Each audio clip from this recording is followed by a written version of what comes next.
Hi, I'm Young Riddle, music director of the Nimbus Ensemble, and I'm here with composer Dan Hosken, whose work we'll be performing on our concert Saturday afternoon, September 22nd. Dan is a technologically sophisticated composer whom we've worked with in the past, and I've asked him to say a few words about the piece that we'll be doing of his. Thanks, Young. So the work we're going to be doing is based on an existing piece. It's a double concerto by Vivaldi for 2 trumpets and ensemble. The idea is that the ensemble is Nimbus Ensemble will perform this work in its original form at one point in the concert. And then later in the concert, we'll come back and perform it, this time with modifications, largely technological ones, made to the material. The idea is that we can take this older material and we can twist it, erase it, overwrite it, do a variety of manipulations to it that bring a new aspect to it. Originally, this grew out of some work we did several years ago on a concert that was labeled Palimpsest, which was the name of a piece by Yanis Xenakis that we performed with with some of these types of modifications. The notion of a palimpsest is that a writing is erased, typically unstitched. This is when we're talking about manuscript books, cut and turned sideways and then overwritten. And this was a common... So the original writing is no longer visible, and the actual material is then appropriated, the material that's written on and such. Exactly. Now, for that concert, you did a number of different technological processes to the music, which maybe you can explain to the audience here, and then maybe tell us what you'll be doing with the Vivaldi. Will it be a similar type of appropriation and methodology that you'll be using? I want to interject also that Dan has worked quite extensively with motion capture technologies that use the performer's motions to trigger the technology. But that was not the case with the Xenakis. Right. So the kinds of things we did with the Xenakis were some processes where we took the live performance and subjected it to various kinds of, for want of a better word, effects. For example, by recording it? By capturing it live and doing various kinds of feedback echoes, various kinds of filtering, which change the timbral, tonal quality of the material,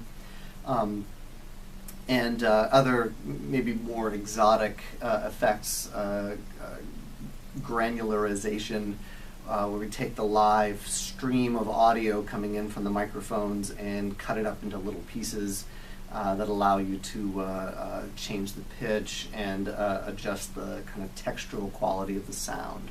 So that as the performers were performing the original work, you captured that sound, then manipulated it in the computer. Then when the work was performed the second time, which was to say your work, the original was performed and along with your manipulations. Well, actually, how did that work, in other words? As it happens, I didn't record anything from the original performance. Oh, I see. I did it all capturing it on the spot. So this is real-time a little manipulation. a bit of a high wire act. Mm-hmm. So there's some real-time audio that's being processed, and then as the performance is happening, I'm capturing certain chunks of sound that I felt were interesting. And then as the performance goes on, I layer back that material on top of it, so I play it back. This is, in popular culture, this is sampling. The same kinds of things that happen in pop and hip hop. just done live. So instead of taking a sample of an older tune and repeating a beat or a phrase or a sound, in this case I'm capturing it as it's being played, and then a short time later, maybe 30 seconds later or a minute later, I'm playing that back and layering it on top of the performance. So it has some relationship to hip-hop sampling. On the other hand, it's not as strongly beat-based in that way. I'm not seeking to lay down a groove, but rather Right. to layer this material on top Now, of the rest. looking at the score of your version of the Xenakis, you had clearly planned out where the original Xenakis would come into the foreground, where it would be quiet, where it would be together in the foreground with your manipulations, where your work would come to the foreground and such. So this was not, while you were doing the technology on the fly, you weren't composing on the fly, per se. You had worked out what you were... Exactly. I'd given myself parameters in places where I thought, let's do this here. A little bit of improvisational freedom to layer different things in depending on how it sounded at the time and felt in the hall. But definitely a plan for how it was going to go. One of the ideas, going back to the palimpsest idea of taking an original material and erasing it and restitching it and overwriting it, is that the palimpsest document is a static writing. It has been overwritten, it has been erased. That all happened at one point and it's now in the overwritten form. Because the music is unfolding in time for the Xenakis and also with the Vivaldi, I had the opportunity to enact these erasures live. So I planned out with the Xenakis and with the Vivaldi now places where the material fades away. The ensemble doesn't play some sections or portions of the Vivaldi, and instead now the overwritten material takes the foreground. So with the original, it was the original Xenakis. It was an idea of going from the original document and eventually completely overwriting it. With the Vivaldi, I'm opening up the process a little bit. I became interested in this idea of having original material and overwritten material and having them shift positions depending on in different places in the piece. So the original material will take the foreground and then fade and drift into the background. Mm.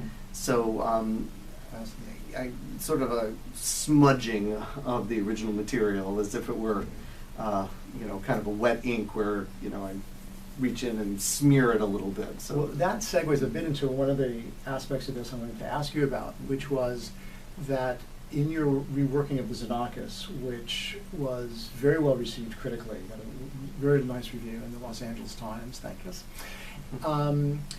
But the Xenakis material itself was less thematic, less rhythmic in the periodic foot tapping type of rhythm. Mhm. It was more dealing with densities and textures that were ebbing and flowing. The Vivaldi now is quite the reverse. It is very toe tapping and very clearly thematically driven and very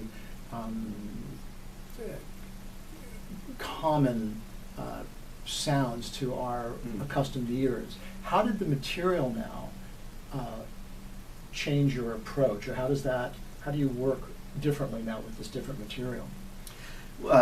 Very good point that with the much more typical rhythms and understandable is not quite the right word, but easily heard pitch material, heard and understood, it absolutely provided a different kind of challenge. There are some more time critical processes that I'm going to use. Places where I want to start a process essentially on a beat, where before it wasn't, with the Xenakis, it wasn't as important to line up metrically with what was going on. Well, we didn't hear the bar lines in the Xenakis going by. Here we Exactly, can we hear the count bar them, lines right? going by.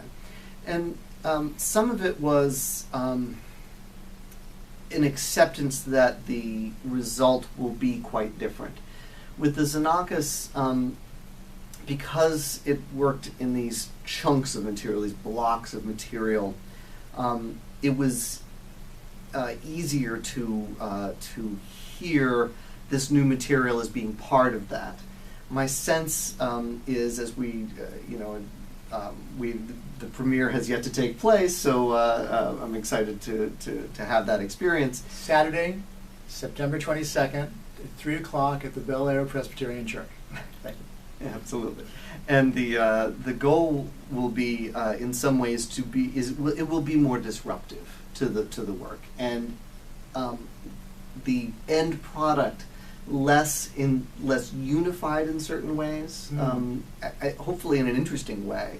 But it's a smearing of something that's more familiar. If you wanted to imagine maybe some kind of art metaphor, if you smear a piece of abstract art, if you've seen the original and now you see the smear, they may look a little bit similar. Even if you've added some, new materials or new paint or something like that, there's a kind of similarity. On the other hand, if you take the Mona Lisa or pick your representational art and smear that, it's a very different kind of transformation. It's one that's more disruptive to the original image, in this case to the original music. So in many ways, I'm looking forward to that. It's a more disruptive sounds nice, violent sounds terrible, but it's a more significant kind of change, and will be, as we've talked about, will be a challenge, to recognize that as there are these other things flying around, the ensemble still and the conductor still has to maintain the straightforward beat, and so there'll be some friction there, and it's a fun thing to present to such wonderful musicians. Obviously it's something that's perfectly doable, but it's a kind of friction that's different. It's a different performance environment. Oh, I can't wait to dig our teeth into the score. Now, in capturing the sound of the Xenakis, while it was for some dispersed instruments, there was no concerto aspect to it, so it was somewhat of a monolithic sound coming out to capture. Not quite homogenized, but with the Vivaldi now, we have two trumpets which are quite prominent, and then a traditional Baroque ensemble supporting them. Are there issues about levels of sound that you have to capture, and conversely then levels of sound that you will be projecting back out in dealing with that kind of texture? There are some challenges in, as you say, with the Xenakis, it was more of a piece, and so I captured the piano and the ensemble separately with the Xenakis with the microphones. In this case, I'm capturing the pair of trumpets and the ensemble separately. The trumpets are, of course, it's a powerful instrument, and so there are some technical challenges to make sure that the recorded version of it doesn't of the trumpets doesn't overpower the recorded version of the ensembles. Hopefully that will be fairly straightforward.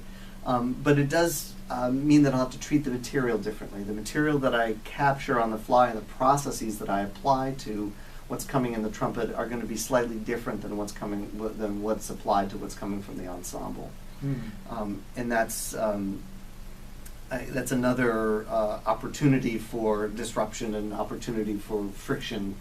In one sense, you can think of these concertos as having an ensemble that's supporting these solo lines from the two trumpets, and in a way, by processing them differently, I'm changing that dynamic, I hope, and making the support structure a little bit different. And maybe even in some situations, reversing it to a degree. asking the trumpets to not play when in the original unmangled version they did play, and having the ensemble They'll be fine stick with out. that. Yeah, I'm sure. saving their chops. By that time, I'm sure they'll be Yeah. happy to. But and having the ensemble stand out a little Right. bit, with potentially some of the previous material overlaid on top of it. Mm. That's one of those opportunities I give myself to say I want to layer this material from a minute ago on top or not, so that'll be another interesting kind of dynamic to play with. It just sounds like a fascinating array of different levels of reality and meaning that will be going on at the same time. On the one hand, you have live sound versus amplified sound coming through speakers. On the other hand, you have sounds that are very familiar, the original Vivaldi, versus your what you call smeared version, although I don't think that quite captures the whole sonic spectrum that you bring to it. Sure, sure. Then you have the original